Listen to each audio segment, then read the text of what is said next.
George's mother, Kate Middleton, has her own connections to the school, which sits in the shadow of Windsor Castle, and that two of the college's most iconic buildings bear the name of her ancestors. Catholic priest Dr Roger Lupton, who was chaplain to Kings Henry VII and VIII, was provost of Eton in the 16th century, while gentleman farmer Alan Lupton, a distant cousin, was a boarder at the school in the late Victorian era.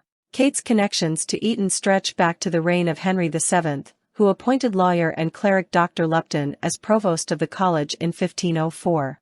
He continued in the role after the death of the king in 1509. He was executor of the king's will and the ascent of Henry VIII, retiring in 1535 when he was 79 years old. When Lupton died in 1540, he was buried in the chapel, which features a brass plate bearing his image. 3 centuries later, Alan Lupton, who was Kate's second cousin 3 times removed, arrived at Eton for the Michaelmas term. He boarded there for 5 years from 1888 to 1892, and his housemaster was science master Dr Philip Herbert Carpenter. He went on to study at Trinity College, Cambridge, before marrying his wife Mary, the sister of his fellow Old Etonian Sir Merrick Burrell, in 1905.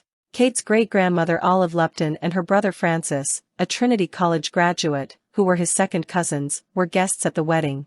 Another relative, John Middleton, attended rival Winchester College but played cricket against Eton in the 1914 Eton match, watched by Kate's great-grandparents Noel and Olive Middleton. Eton was also attended by the Queen's cousins, Prince Edward, Duke of Kent, Prince Richard, Duke of Gloucester, and Prince Michael of Kent. Although tutored privately, Queen Elizabeth II studied constitutional history at Eton. Historian Michael Reed said, "People will assume that the reason that William and Kate are thinking of sending George to Eton is because it's his alma mater. But Kate's family has long had connections to the school too.